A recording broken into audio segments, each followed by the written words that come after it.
Violência contra as mulheres, ataque à infância, esse é o tema do FMPcast, que destaca um número de abertura. Em 2025, segundo o Anuário Brasileiro de Segurança Pública, mais de 87 mil casos de estupro foram registrados. É um número impactante, por isso a gente vai colocar uma lupa sobre esse tema que precisa ser trabalhado. E esse aqui é um ambiente dentro da academia com pessoas que estudam o tema e que têm propriedade para falar. Então a gente está recebendo hoje aqui a nossa anfitriã também, a professora Raquel Sparrenberger, que é pesquisadora, doutora em Direito e disciplina, que tem disciplinas na graduação, no mestrado. Bem-vinda, doutora. Muito obrigada. Estamos recebendo aqui a convidada, a nossa egressa, a escrivã de polícia, a doutora Daniela Schreiber Fernandes, que integra um projeto que vai ser o cerne do papo de hoje, o projeto Libertar, que é justamente para prevenir e para combater esse tipo de violência. Bem-vinda. Obrigada. Bom, a gente começa trazendo aqui o assunto, o início de tudo, né? Nós temos a Daniela, que é egressa e que a partir do trabalho dela e desenvolve junto na Polícia Civil hoje, conjugando, né, a academia e a prática. Então, como nasce, né, a tua relação justamente com o projeto Libertar? Sim, eu me formei aqui em 2022 e no meu TCC da graduação eu trabalhei sobre a escuta protegida de crianças e adolescentes na fase do inquérito policial.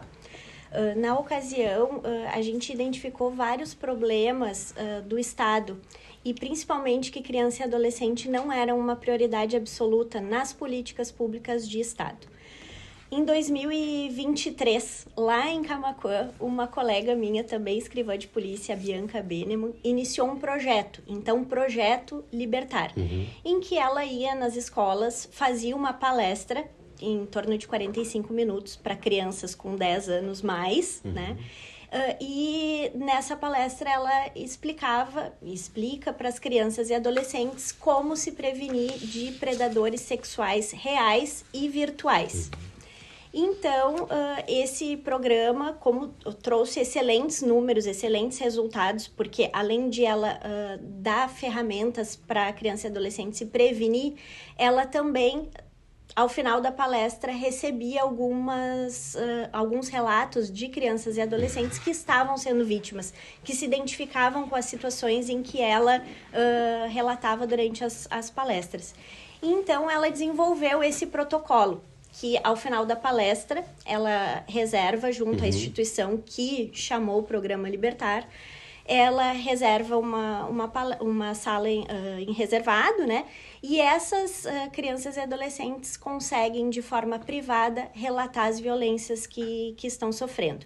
E nós, como policiais civis, temos a obrigação, né, de, a partir do momento que a gente toma conhecimento de que uma criança e adolescente está sendo vítima de uma violência, a gente tem que tomar as providências cabíveis. Então, o grande diferencial do Libertar é que a vítima que nos relata um crime na sala de revelação, como a gente chama, ela jamais vai para uma delegacia de polícia. E assim a gente consegue evitar a revitimização. Ela conta uma única vez a violência sofrida e ao próprio policial, que é quem tem o poder de responsabilizar depois, durante o processo criminal, durante o inquérito policial, esse agressor.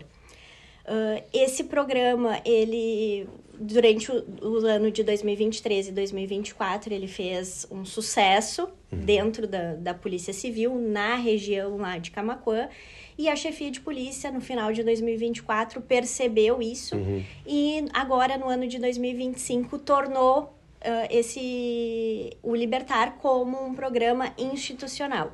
Então, é um programa que já está sendo realizado em várias cidades do estado. Mais de 30 cidades já receberam o programa Libertar.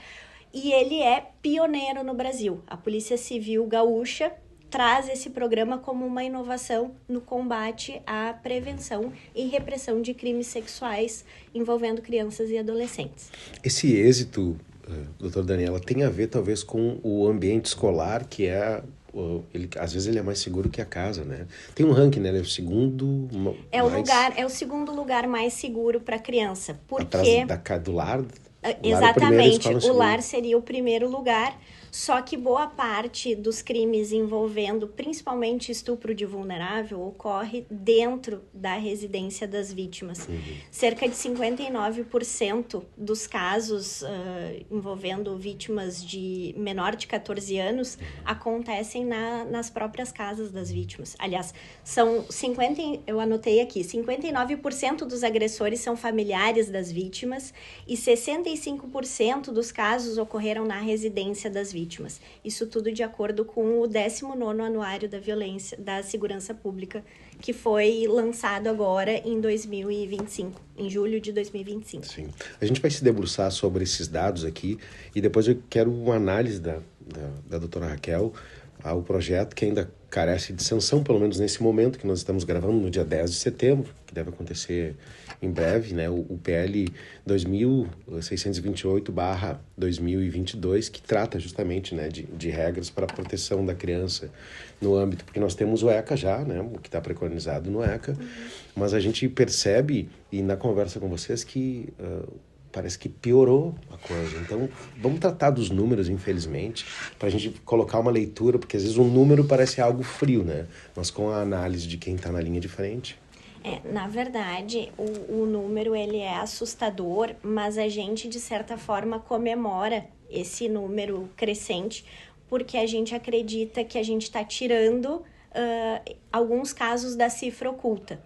O Instituto de Pesquisa Econômica Aplicada, o IPEA, em 2023 fez um estudo de que 8,5% dos casos chegam ao conhecimento do sistema de persecução penal. 8,5%, né? Exatamente. Muito pouco. A minoria. Então, mais de 90% dos casos não chegam ao conhecimento da polícia. E o Programa Libertar combate exatamente isso. A gente vai fazer a busca ativa dessas crianças e desses adolescentes vítimas dentro das escolas, que é o lugar em que eles se sentem mais seguros para relatar a violência sofrida, né? Se sentem acolhidos, né? Enfim, mais à vontade. Pois é, a gente tem esse problema que está vindo à tona com os números agora, mas que requer uma transformação rápida, né? O Felca levantou, parece que levantou o tapete, né? Exatamente, exatamente, né? Na verdade, esses números demonstram cifras ocultas também, né? Já existentes, né? Que hoje, então, passam a existir, né? De forma mais pública, mas, na verdade, é um problema que a gente já vem enfrentando há muitos anos, né? A gente realmente tem legislação, mas não é, né, exatamente uma questão que pode ou que resolve efetivamente esse problema, né? Se a gente vai verificar, a gente já tem problemas em relação à adultização, né, e exposição de crianças que gera, então, né, esses vários crimes no âmbito virtual e não virtual. Acredito que no virtual isso realmente se transforma, né, de uma forma assim extremamente ampla, né, porque são vários os crimes também que ocorrem, né, contra crianças no âmbito virtual, mas a gente sempre teve, né, na publicidade, inclusive, né, a adultização e a erotização que leva, né, a esses crimes, e crimes que ocorrem daí tendo em vista essa erotização, adultização, sexualização, né, da infância em vários âmbitos, né, inclusive no âmbito doméstico e cometido por quem, né, deveria proteger essas crianças. Que é o pior, né? E me chama muita atenção, né, realmente, né, por parte de quem tem o poder, né, para isso, de já não ter agido há mais tempo, né? Porque se a gente faz estudos, e a gente faz, né, estudos e pesquisas, a gente tem percebido que existiram já auges na publicidade de erotização e de adultização, que de alguma forma ou de outra já era algo fora do ambiente especificamente doméstico, né? Mas que também de alguma forma influencia o doméstico, né? Porque esses pais, esses avós, esses tios vêm cometendo esses crimes contra as suas crianças, né? Seus filhos, seus netos. Isso em grande parte se dá também por uma cultura da adultização, da erotização, da sexualização da infância.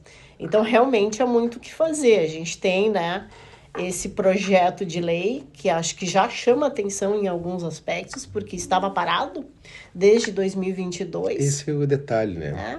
Quer dizer, por qual razão esse projeto estava parado, né, tendo em vista também os dados, né, que o próprio Projeto Libertar também tem divulgado, dos dados e das informações, né, divulgadas também pela mídia de modo geral, dos vários crimes, né, relacionados ao mundo digital. E o envolvimento de uma rede, né, de criminalidade, né, como é que se pode chamar, em relação à infância, né, uma rede de pornografia, né, uma rede de vários crimes cometidos contra a infância, né, apelo a suicídio, né, vários crimes aí que a gente tem presenciado sem nenhum controle, né, pelas plataformas, pelas redes e de tecnologia. Então, é algo extremamente preocupante, né? Extremamente. Acho que a Daniela pode trazer alguns dados também, alguma informação a respeito desses crimes, né, no âmbito virtual, que o projeto também me fez conhecer, né, e tomar conhecimento desses dados.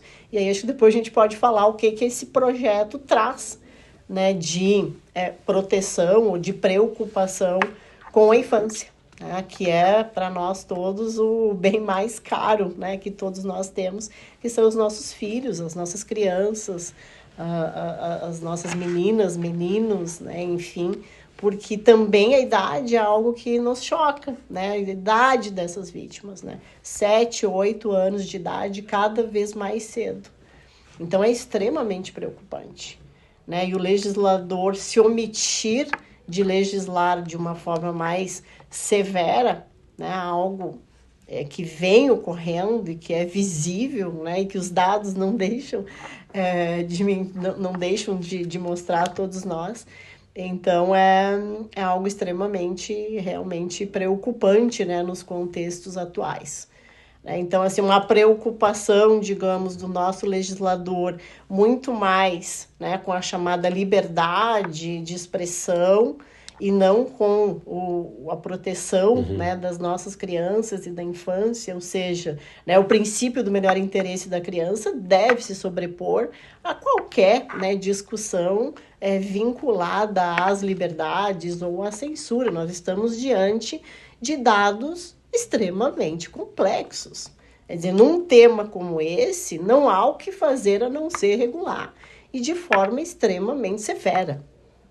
E acho que é o que o projeto, pelo menos, tenta trazer, né? Depois vamos ter que ver a efetividade disso, né? Diante já do que nós temos, né? Porque isso já tomou uma dimensão gigante, né? E acho que a Daniela pode comentar, né, sobre justamente o que a Polícia Civil, né, tem detectado aqui no estado do Rio Grande do Sul, afora o que temos talvez em outros estados, né, de redes aí de pornografia infantil, pedofilia, né, enfim, vários crimes, né, cometidos contra a infância. A impressão, fazendo escada para esse assunto, é que as pessoas não entenderam ainda que o quarto e o computador já não são lugares mais seguros, né, para ela estar. E não sei se a nossa geração, Raquel, que vem do analógico para o digital, não entendeu que é uma janela para o mundo, né, e que dá sim para molestar à distância, infelizmente, né, doutora? Exato. E a partir daí... Exato. A gente tem que, antigamente, né, se dizia que não dava para a criança andar sozinha à noite, na rua, né, deixar numa praça aqui no centro de Porto Alegre, por exemplo, é um perigo. E é o mesmo que acontece na internet. É um perigo deixar criança e adolescente sem supervisão, sozinhos na internet. Eu trouxe alguns dados aqui de pesquisas que foram divulgadas recentemente.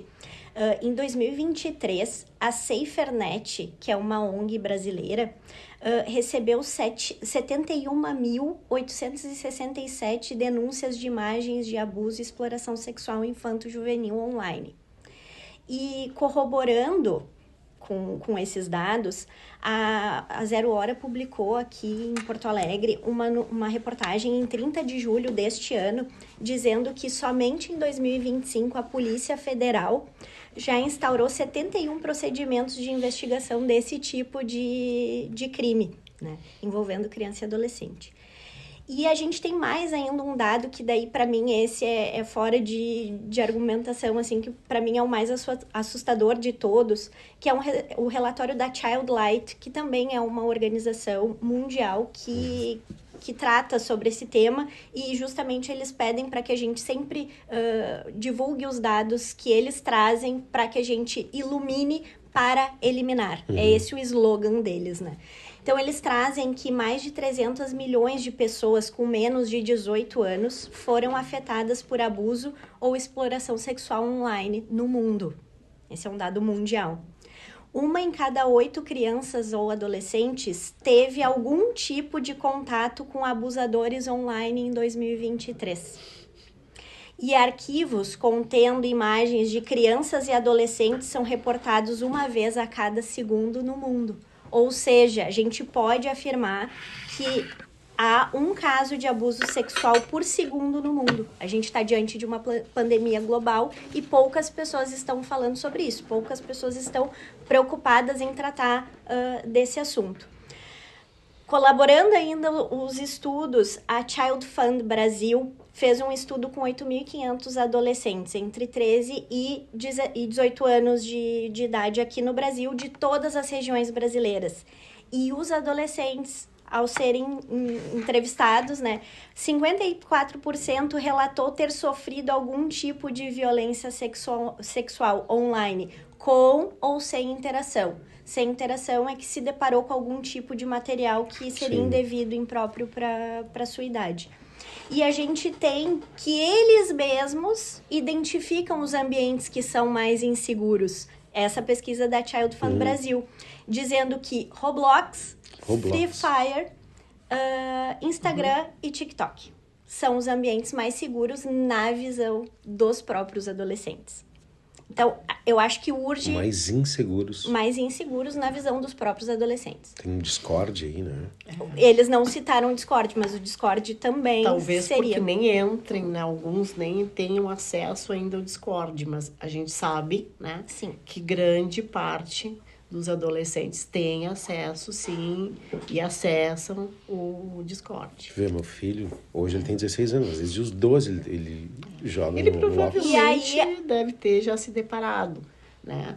Mas aí tem realidades e realidades. Crianças também que são mais vulneráveis, né, a esses tipos de crimes, enfim, de tentativas, digamos, né, do que outras, mas de alguma forma ou de outra, até mesmo pela idade, acaba, né? Sim, de alguma forma sendo vulnerável ou de alguma forma sendo vítima, né? Dessa tentativa. Exato. Muitas vezes para alguns é uma tentativa, né, criminosa que não se efetiva. Em outros casos a gente vê os resultados se efetivando, né? Até suicídios de exato. crianças. E uma das principais dicas que a gente costuma dar como policial civil é não conversar com estranhos na internet. As mesmas dicas que a gente daria antigamente, né? Não converse com estranhos e não aceite nada de estranhos. Às vezes um link dando os Robux, que é o dinheiro do Roblox. Ali ele pode estar instalando, enfim, um aplicativo espião, né? Então, a gente tem alguns dados. Isso é bem chocante, né? Sim. Do aplicativo espião, porque você acessa ali e pode ser, né, que ali esteja um espião no sentido de detectar todas as imagens onde esse adolescente está, inclusive dos familiares também. Dados pessoais. Dados pessoais dos mais diversos. Então, esse é um risco, né, Daniela, gigante, que as nossas crianças e adolescentes estão, né, sofrendo e que muitas vezes não se tem a percepção. Exato. Aí tem um problema, né, relacionado aos próprios pais, né, que muitas vezes a gente não tem realmente a percepção do perigo, né, daquela tela ali, daquele computador, porque está ali, está em casa, está sob nosso controle. Está no quarto, está no seguro, quarto, né? está seguro. Exatamente. Vem essa questão agora do abandono digital, e aí a próxima pergunta é nessa linha. Tá, e aí os pais, a partir de agora, eles têm que xeretar as coisas da criança, do adolescente, é isso? Né? Eu acho que sempre, né, Fernando Zanuso, acho que os pais deveriam sempre, né, xeretar a vida, né, dos filhos, mas a gente sabe que o cotidiano, muitas vezes, não nos possibilita isso, e também acho que é uma geração diferenciada, inclusive de pais, né, que muitas vezes acham que seria uma espécie até mesmo de invasão da privacidade, né, da vida dos filhos, não realizar esse controle, né, do que assiste, do que joga. Também, né, a vida moderna, a vida de trabalho, de excesso de atividades, muitas vezes o filho estando ali está seguro, então eu vou fazer as minhas tarefas, né, o meu trabalho, a minha vida cotidiana, e todavia os riscos estão justamente na nossa frente. Exato. Né? Propiciar o diálogo, né? Se acontecer alguma coisa, alguma situação na internet e que o adolescente, a criança, o adolescente se sentir desconfortável, para incentivar que ele relate isso para uma pessoa de confiança, para um adulto de confiança, qualquer situação que o deixe desconfortável, né? Ensinar a questão das partes do corpo, o que é privado, o que não é, né? Eu acho que são caminhos. E a regulação das redes se faz muito necessária, principalmente com relação à criança e adolescente. Aqui a gente não está falando de liberdade de expressão propriamente dita, de regular para todos, mas criança e adolescente, porque isso é o que eu trago nos meus trabalhos, né? A criança e o adolescente, eles são prioridade absoluta. E o único lugar da Constituição Federal é no artigo 227, que traz a expressão prioridade absoluta. Então, é dever de todos, Sim. Família, Estado, sociedade em geral, proteger criança e adolescente. Então, essa regulação, na verdade, a gente só está concretizando mais um princípio constitucional. O que já está na Constituição e Exato. que não se efetiva, né? Talvez não se concretiza. Exato. E eu acho que é importante também, até para somar a essa discussão, o que o projeto traz em relação a isso, né? Porque ele vai justamente trazer uma série de exigências e uma série de exigências que talvez, né, possibilitarão realmente a efetividade do próprio texto. Né? É um projeto de lei de 22, aprovado agora, recentemente, né, na Câmara, né, doutora? Na Câmara e Sim. no Senado, aguardando a sanção presidencial, mas que vai trazer, né, a possibilidade ali de remoção do conteúdo, né, se esse conteúdo realmente for prejudicial. Então tem pornografia, tem bullying, tem incentivo ao suicídio, né, jogos de azar, né, e também qualquer conteúdo que de alguma forma gerar, né, exploração, aliciamento, e aí o dever imediato de retirar, né, vai ser notificar as autoridades, será necessário, né, obviamente, para que haja essa remoção dos conteúdos. E acho que muito mais que isso, o importante é que não mais vai ser necessário ordem judicial para isso. Pois é. Tem que ser assim, isso é identificou, tira e discute depois. Né? Exatamente. Então, conteúdo ofensivo, vai ser, né, deverá ser removido desde que haja o pedido, né, da vítima, por qualquer responsável. Pode ser até o Ministério Público, até a própria entidade, a Polícia Civil, poderá fazer isso. Esse é um ponto. Acho que um outro ponto que é bem importante é a supervisão, né, a parental e a verificação da idade, que isso hoje você clica lá, é pornografia, você clica, você entra. Né? Só faz então, tem mais de 18. Vai ser proibida a chamada autodeclaração de idade. Né? Então, vai ser exigido outros critérios com a supervisão dos pais para que possa acessar, né, determinadas páginas.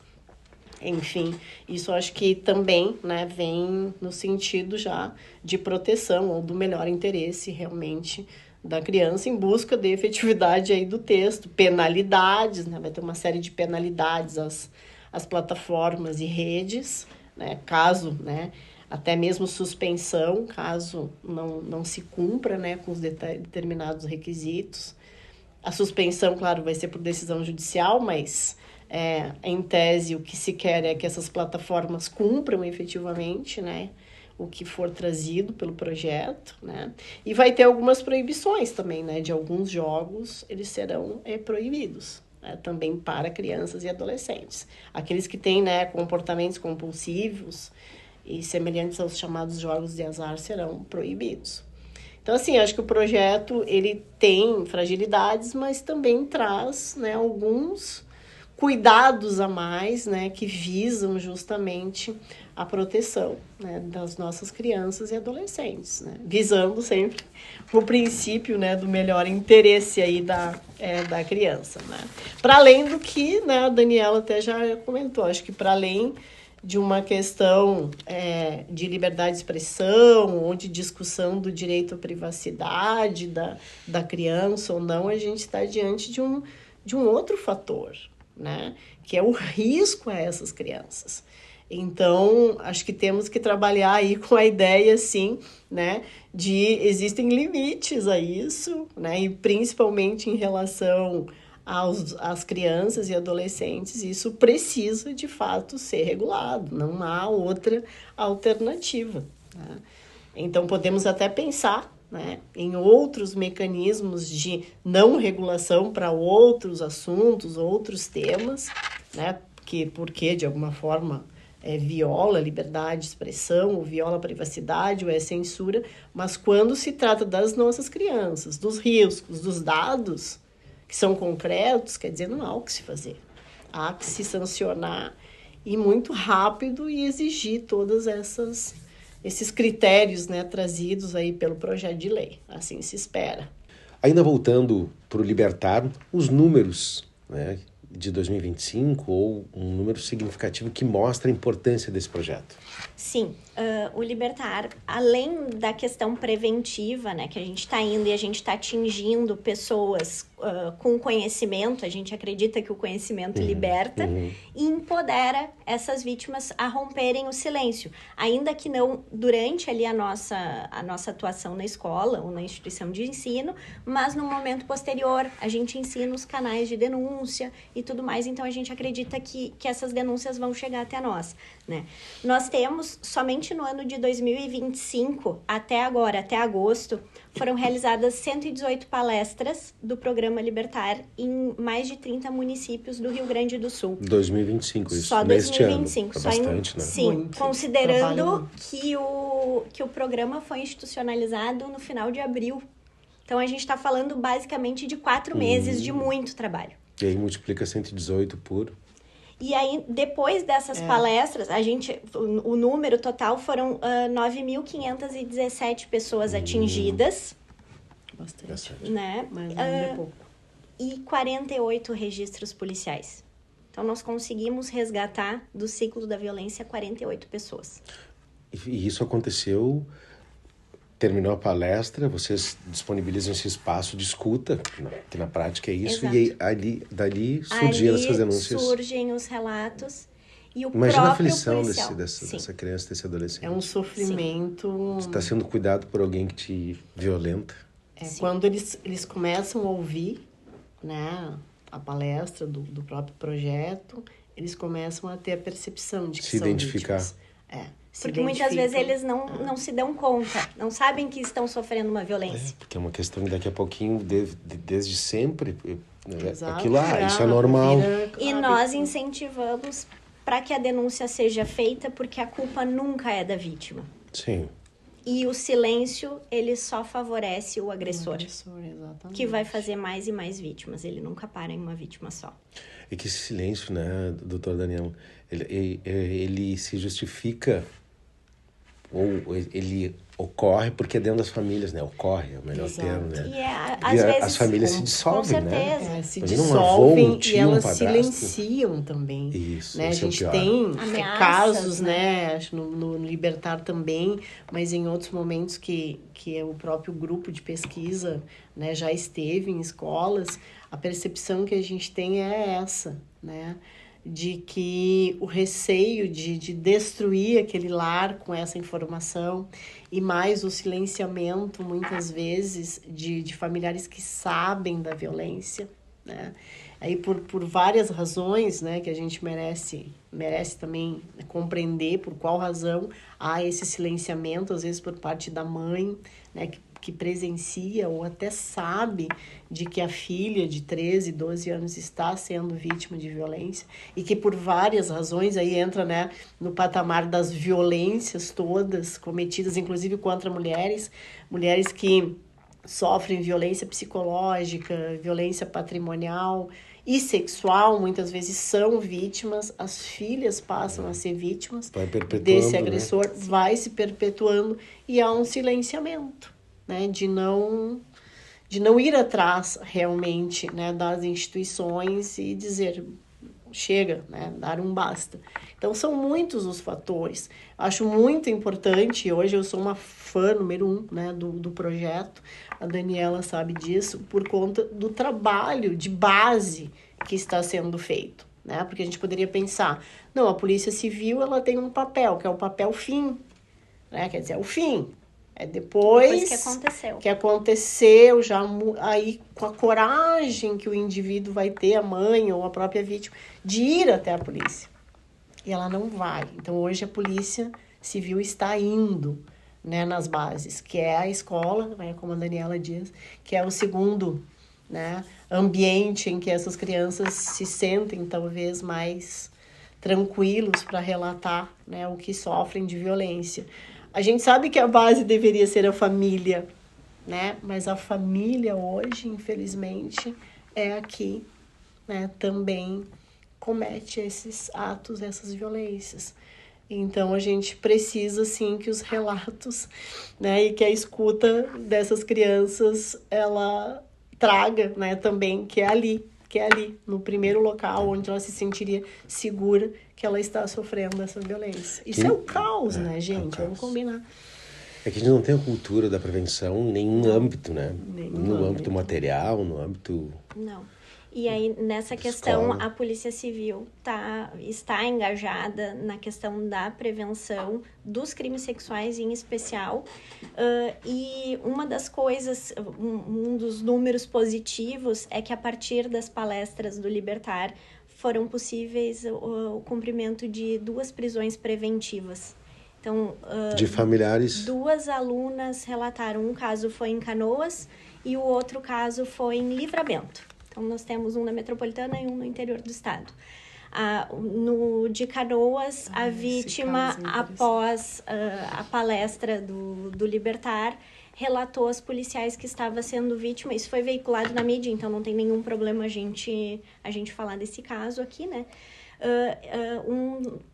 A vítima estava sendo abusada pelo padrasto.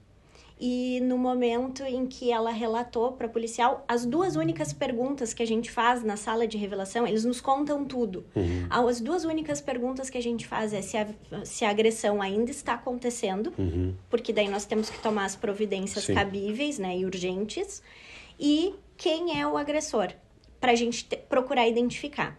E no caso dessa vítima, ela disse que ele usava tornozeleira eletrônica. E, posteriormente, nas diligências, se verificou que ele usava tornozeleira eletrônica. Ele não morava com ela, ele morava em outra cidade. E usava tornozeleira eletrônica por uma condenação por estupro de vulnerável. Ou seja, ele estava sendo reincidente no mesmo tipo de crime. Retirar, né, esse agressor. Se conseguiu a prisão preventiva dele em razão dele estar cometendo o mesmo delito com outra vítima. Eu acho que um caso bem interessante, esse que a Daniela pode relatar também, que resultou, né, da palestra, foi o caso da professora. Sim. Né, que também foi veiculado pela mídia. Né, que após a palestra, as alunas tiveram a percepção de que estavam também sendo vítimas de violência, né, ou de crime sexual pela própria professora. O caso de Livramento foi um professor que foi preso após relato das vítimas, de mais de uma vítima, após a palestra, que estavam sendo vítimas desse professor. E o caso da professora é um caso que aconteceu no interior do estado, quando o Libertar ainda era um projeto. A Bianca fez a palestra, 5 vítimas procuraram a Bianca depois da palestra e relataram que estavam sendo vítimas da professora. Então, aqui a gente desmistifica... Então, são os dois ambientes, né? Exatamente. Que em tese, a criança se sente mais segura. A escola e a casa, a família. E a questão lá. Que a gente também tem agressores sexuais mulheres, né? Que é outro dado que chama atenção. Mas majoritariamente é homem para criança, homem que abusa de menina. De que idade dessa? Todas. O nosso público, a maior parte das vítimas de violência sexual no Brasil, de acordo com o anuário, dessas 87 mil aí que eu te falei, 77,7% tem menos de 18 anos. E sim, desses 77 mil, né, equivale a 51.677 vítimas, tem 13 anos ou menos. É um número muito expressivo. A maioria não chega a ser adolescente. Exatamente, a gente fala de estupro de vulnerável, que é com menos de 14 anos. É um absurdo completo. E são meninas, sim, mas isso não significa que não existam também casos de meninos, né? Na escola a gente foi, a escuta foi também para meninos. Né? Existem também casos. E a maioria são... o perfil do agressor dá para traçar? Não. A gente tem agressores de todos os níveis sociais, de todo... Parentesco também? Tudo. É avô, é tio. Não, é aquilo que a gente sempre diz, não tá escrito na testa de ninguém, né? Então, a pessoa que a gente menos desconfia pode ser... pessoas mais humildes, isso, né? Porque pode ser aquele avô. O avô fofo, a professora mais querida, o professor... Então, realmente não está, né, etiquetado, não tem outsider ali etiquetado. E eles procuram ter relações, no caso, profissões, desenvolver atividades, né, que tenham contato com criança e adolescente. Então, muita atenção. Infelizmente, a gente não quer disseminar a desconfiança, mas ela se faz necessária, né? Exatamente. É todo algum comportamento todo cuidado, estranho... Não sei, hipoteticamente falando, que tem que prestar atenção no comportamento. Exatamente. Leva para uma sala, sempre fazendo a mesma coisa. Todo cuidado é pouco com todos, né? E todas, enfim, né? E uma dica que eu gostaria de deixar por favor, também... Como prevenir aqui? A gente tem o Instagram do Programa Libertar, que é @Programa Libertar RS Oficial. A gente compartilha lá diversas dicas. A gente tem muito material, nosso material é muito bom, assim, para divulgação, é bem visual. E lá também tem um link azul lá na bio, em que é possível solicitar a palestra do Programa Libertar. Então, vai entrar numa fila e a gente vai atendendo a demanda. Gratuito, completamente gratuito. Escola pública, privada, qualquer lugar. Já esteve aqui na FMP, né, para o grupo de pesquisa das Marias, no mestrado, mas que acho que a qualquer momento também todo o projeto, né, pode vir para um outro momento também. Sim, esse é um dos primeiros podcasts que o Libertário participa. Sim. E é interessante frisar que a palestra é para pessoas com 10 anos ou mais. Então, a gente não tem limite de idade, a gente só tem essa questão em razão da linguagem que a gente aborda. Com 10 anos é quando começa a se perceber de alguma maneira também, né? Eles não têm a percepção, muitas vezes, mas são vítimas. É isso.